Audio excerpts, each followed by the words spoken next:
Good morning, Doug. Today, I would like to talk about travel. Travel's been a huge part of your life. I mean, you are the international man, after all.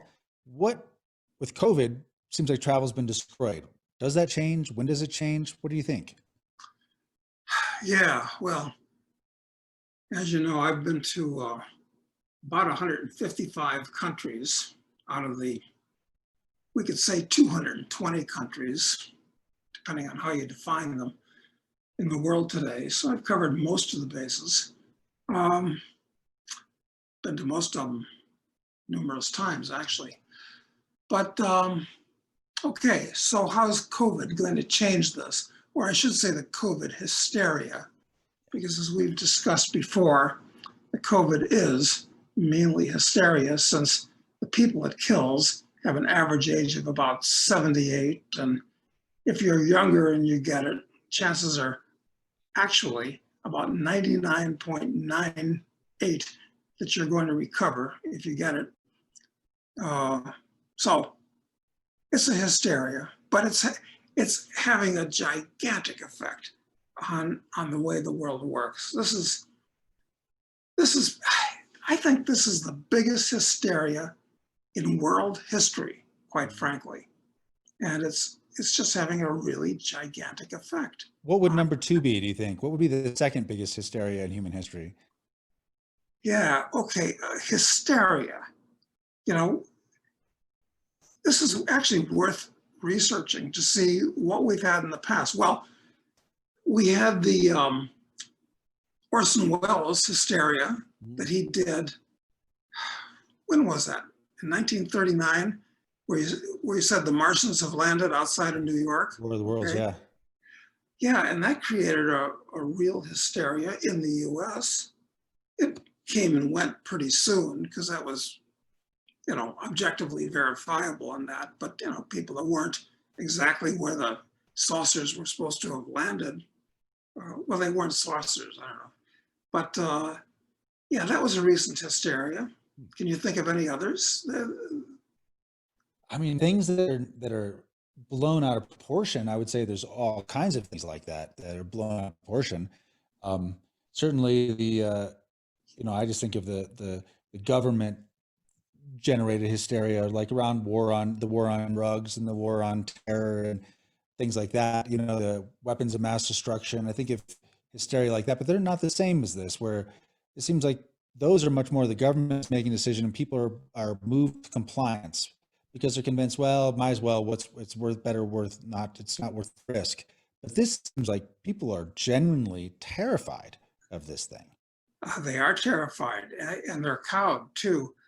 I went to the Whole Foods yesterday here and was sitting in my car because my wife went shopping. I just didn't want to go wandering around the halls of Whole Foods with all the mask wearers. And I watched people coming to and going from the Whole Foods, entering and leaving their cars.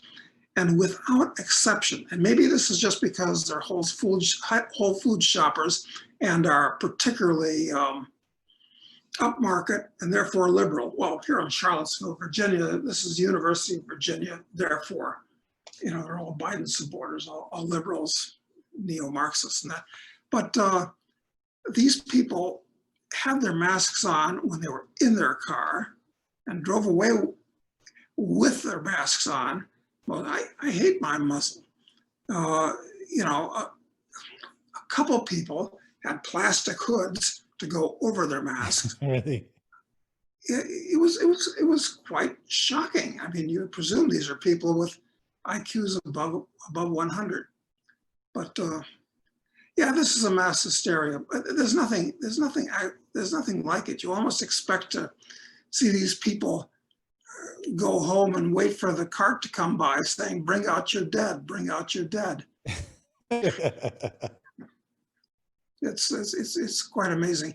I have to research hysterias and see if we can come up with some others that actually lasted for a while, as opposed to just blew over when they could be quickly debunked or, irrelevant, perhaps. I guess religious hysterias, but those are often more localized, right? But there's definitely some examples, the Salem witch trials, and um, Well, the bonfire of the vanities, that's famous in Florence it was about the year 1520 or something like that, where, Savonarola got them all worked up and they all took artwork and books and threw it into a huge flaming pile in the central square. So that's another one. It would be interesting actually to list hysterias. Perhaps somebody's done that in the form of a book. I'm going to get on that as soon as we hang up, actually. So let's talk about the way travel has changed over, you've been traveling since you were a young man all over the world. So how has it changed? Like the freedom movement? I guess what I'm getting at is the hypothesis I have is that travel is going to be both more expensive than it's been in the most recent years, and it's going to be less free. Like it won't be open than they've been in the past. I'd certainly go along with that. And we're certainly going to have fewer flights. So it's going to be less convenient to go places. I don't know what's going to happen to the airlines from a financial point of view. They're going to have a lot of unused planes for quite some time. So what's going to happen to those planes? Well, of course, that's basically the problem of the leasing companies that own the planes, but it's the problem of the airlines because the leasing companies don't want to break the leases. So obviously the state's going to have to come in to bail out the airlines or bail out whoever, because it's, everything is a critical industry these days. Right. But yeah, there's going to be a lot of mothballed planes. That's certainly going to happen. So that's one thing. And there are going to be fewer airlines because there are going to be a lot of airlines, domestic, small ones that are not too big to fail, that will go bust, and a lot of foreign ones will go bust if their governments aren't in a position to bail them out. One thing that's going to happen, I think, is you're going to have some kind of testing. So after you go through the TSA, or maybe simultaneously, you'll be tested on some basis. Temperature, well, that seems a certainty. And maybe some kind of instant COVID test, which is going to be another sham because, as Elon Musk proved, you can take 4 tests in a day in the same circumstances. 2 are going to be positive, 2 are going to be negative. So how's that going to work out for people that are planning on going somewhere? So that's one thing. Well, then you'll have a COVID passport, but vaccines. Huh? For a vaccine, whether or not you've been vaccinated, I suppose. Yeah, of course. And there are already a lot of people that are phoning up vaccination certificates around the world and charging people for the phony certificates so they can go someplace. So that's the other thing. And it's ridiculous too, because, you may not have COVID one day and 2 hours later, you've got it. So this is all just a sham, but we'll have that too. And I think it will probably wind up as being the excuse to chip everybody, because chips can be updated quickly and they are harder to phony up. So if you want to travel, or at least want to travel conveniently, you're going to have to be chipped.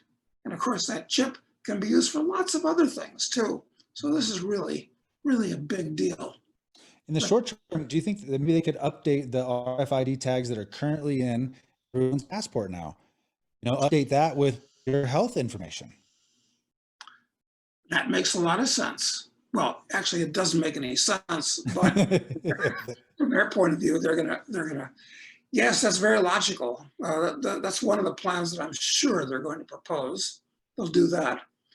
But then there are other things. It's that, as I noticed when I flew up from Montevideo some weeks ago, the quality of the food service was just abysmal. The quality of the drink service, everything was abysmal. And it was all the fault of COVID. And of course, well, partially because the airlines are just hemorrhaging money right now. They're trying to cut costs wherever possible. So food service used to be quite good, actually, in first class and business class on airlines. So that's all going to go down the toilet, I think. And another thing is going to be a big increase in private aviation. So, and you know, if you believe in conspiracies, and I tend to debunk them, but more and more, it seems like this is almost a conspiracy because it's so widespread. And some people benefit so much more at the expense of other people. There's going to be a big increase in private aviation. And from the point of view of the elite, our rulers, uh, they mostly fly private, and they don't like to have to deal with mobs. Nobody likes to deal with mobs. Even the mobs themselves don't like to deal with mobs. So this is going to demob the airports, where they're going to become much less crowded. And there's lots of advantages to flying private. You don't have to deal with all this TSA stuff, and you won't have to deal with the virus stuff and the rest of it. So I think private aviation is going to boom. Yeah. And Yeah. but there's going to be a collapse in tourism. That's going to be that's a And big 10% of global GDP is this is a stat I read maybe 6 months ago, that 10% of global GDP is tourism or tourism, travel, and related industries. That's a huge portion of the GDP. I mean, I don't see how that doesn't devastate entire countries. Oh, yes, it absolutely will. Some countries much more than others, of course. Um, yeah, so this is a big thing, and it's not going to go away soon. So it's going to overturn many areas of the economy, and it's not over yet, and it'll linger, just like you might have thought after the 9/11 event that you know, they might tighten down for a while because there might be more things like that coming. But you know, it stayed there. I mean, the TSA is a part of the cosmic firmament now. So Right. whatever they set up for COVID and the thing that comes after COVID, because of course these flus come by every 10 years. Hong Kong flu, Asian flu, swine flu, bird flu, SARS, you know, whatever. You can't remember them all. They come by about every decade, where they're more serious than the annual flu. So there's going to be another one, and they'll be prepared for it. And yeah, so it's not good news. Same as the TSA. Well, one of the things that happened after 9/11 is the the information sharing between governments about travel and passengers just went way up. So I mean, virtually every country's on has the same passport machines that the U.S. has now, and there's so that there's information sort of logged. Passenger manifests are sent in advance before you even get or allowed to get on the plane. The receiving country is verified that you're okay and whatever. And you got to imagine, if you imagine there's a connecting database of whether or not people have been vaccinated, like that becomes very, very interesting and very restrictive to people's travel. Like if you don't have whatever latest, and if you assume that the COVID thing were actually very serious, well, then okay, then maybe you could, like, it's the plague, it's the modern plague. It's an awful thing. It's going to kill everybody. It's Ebola, basically. Imagine that. If it were that, then you can understand why a vaccine might be necessary, for everybody to have, and countries might want it. But once they have that kind of standard in place, you got to imagine they're going to go all the way down the stack of potential transmittable diseases and making sure that you've got checked the box on all of them. That's right. Why not cover all the bases? I'm sure that somebody like Fauci is going to come up with exactly that. It just makes sense from the point of view of these people. So, the thing is that travel, while the technology has gotten so much better over the years, the actual experience has gotten worse. I mean, I guess I pointed out in some past thing we've done here in the last month that even during the 80s, I used a World Service Authority passport to successfully enter a number of countries. This was a private passport printed up by Gary Davis, who I got to know before he kicked the bucket couple of years ago. And I think we talked about that story, didn't we? Yeah. Yeah. We did. So anyway, it's gone from the days when you could travel to lots of countries on a document that you printed up yourself to even, as I pointed out in the past, when I was a teenager, getting on an airliner from Chicago to Washington and back with a rifle and a pistol and just put them in the overhead compartment. They were in their cases, of course, but there they were. Nobody thought twice about it.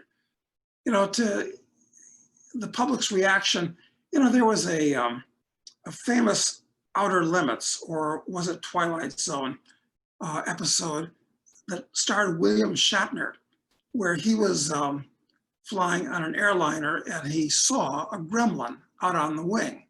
I don't know if you've seen that one or not. I think that was Twilight Zone, the movie. I saw it on black and white television years ago. Okay. So they may have repeated it since then. But so he takes his gun out of his coat, like it's a perfectly normal thing, and shoots through the window and shoots the gremlin. And of course, everybody thought he was crazy doing something like that. But then it turns out when they investigate the plane, there was a gremlin out there. But the point I'm trying to make is that, people used to carry guns on planes. It was no problem until the Mohammedans started using them, and then nobody could. So it's all very strange. It's all very strange. So is travel dead? Well, I don't want to travel anymore. Part of the reason it has to do with me, because having been everywhere, basically, that I want to go, I kind of feel like I've been there, done that. I don't want the nuisance and the time wastage of travel and traveling to and from the airports. And I don't like staying in hotels. I like to be in my own. And I've seen this stuff. I've been to the pyramids 3 separate times. But look, when I first went to the pyramids, you could climb the pyramids yourself. Get out there and climb the pyramid. And now you can't do that. No. The most you have is a sound and light show where everything is monitored and supervised. Right. So come on, travel is not as much fun as it used to be from that point of view. But is it, for all intents and purposes, is dead anyway, though? I mean, just whether your interest is reduced, obviously, in it, and the experience is certainly different than it was years ago. But I just wonder if it's going to be not inaccessible to people in the same way it's been. I mean, at least the massive amount of people, certain people can't afford, people, if you can afford private travel, private aviation, then you're fine. But if there's fewer flights, those flights are going to be more expensive. The destination's going to be far more limited. The process of traveling is going to be more cumbersome, more burdensome, less enjoyable. Well, that's right. And fear is a big thing. If people are afraid, and they've been taught to be afraid of this nameless, faceless killer that can be anywhere, COVID. So when they're afraid, they want to hunker down. They don't want to expand and go places. So we're going to have other kind of fears, I think, that are going to come up. And when you're afraid, you don't want to travel. It's like when the State Department puts out a travel advisory notice about some country.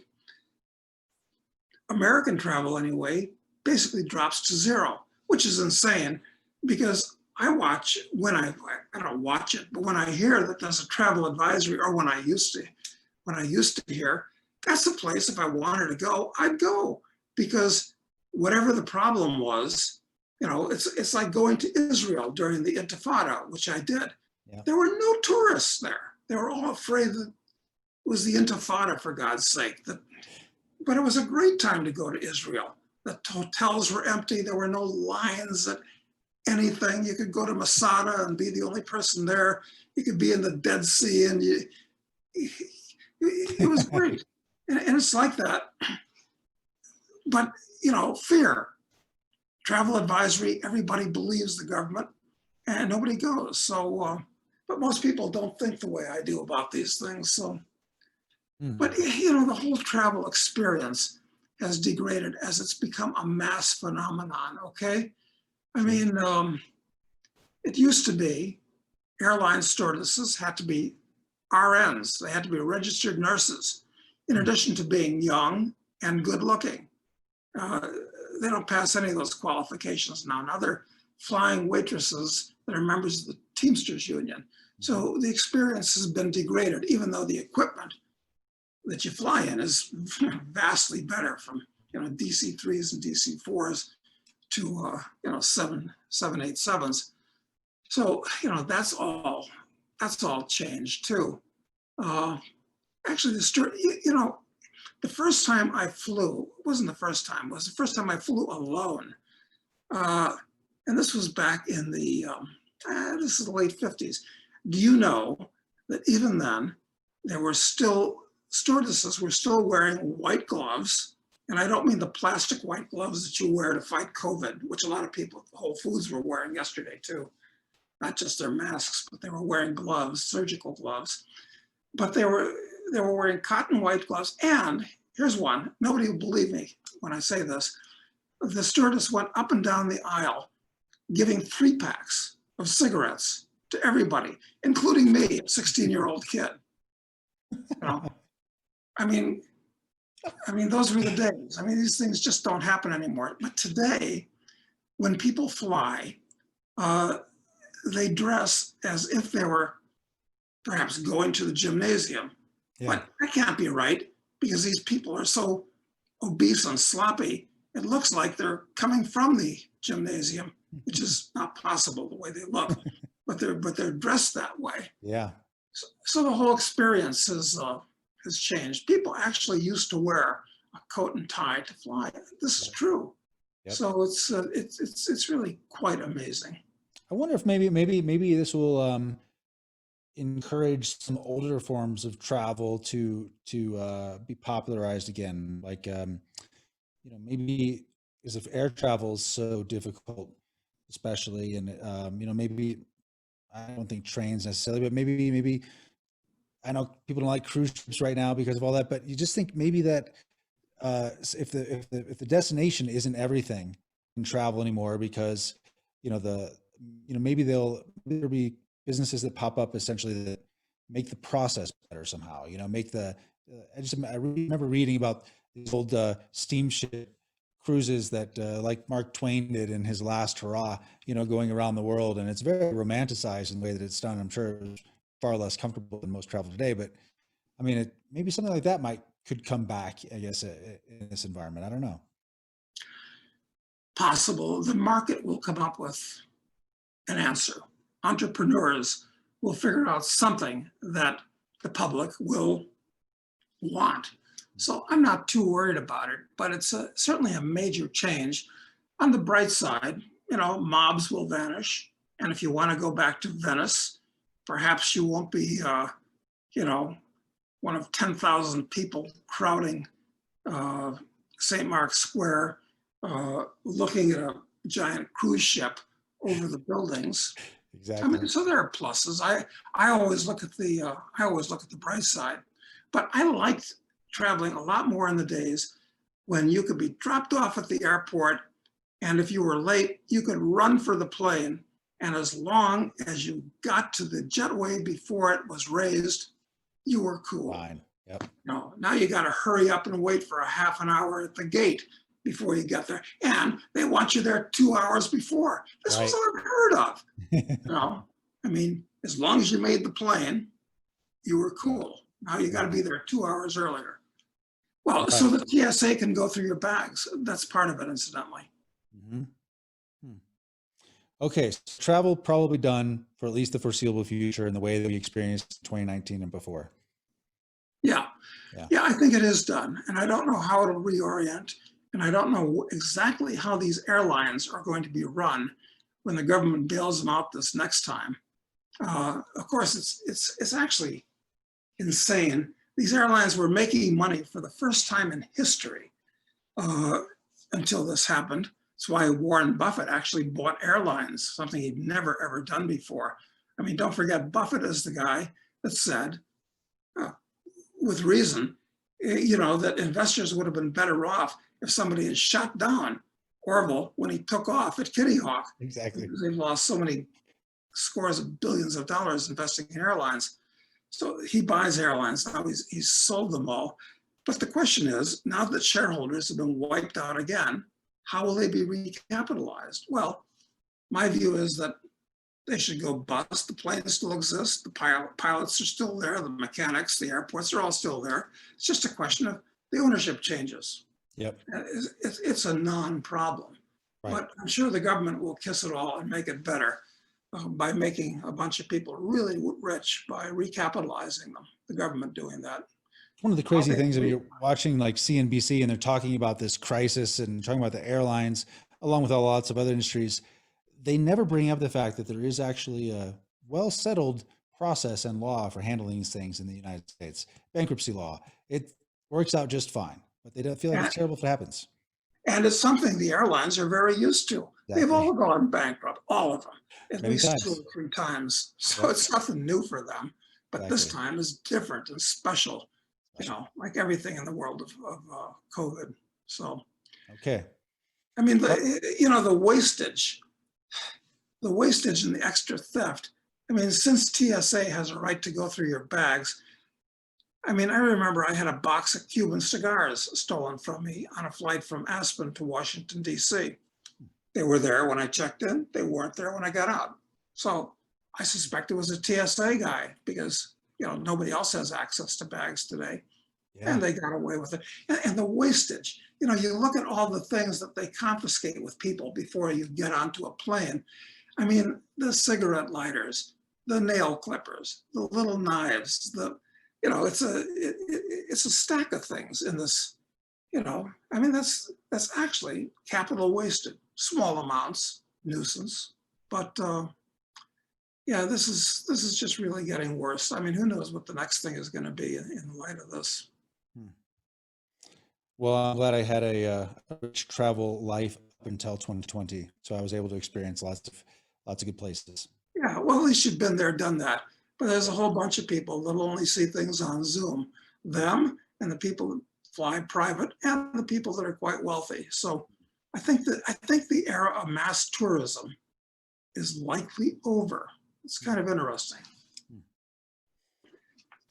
You mentioned the size of the tourism business around the world.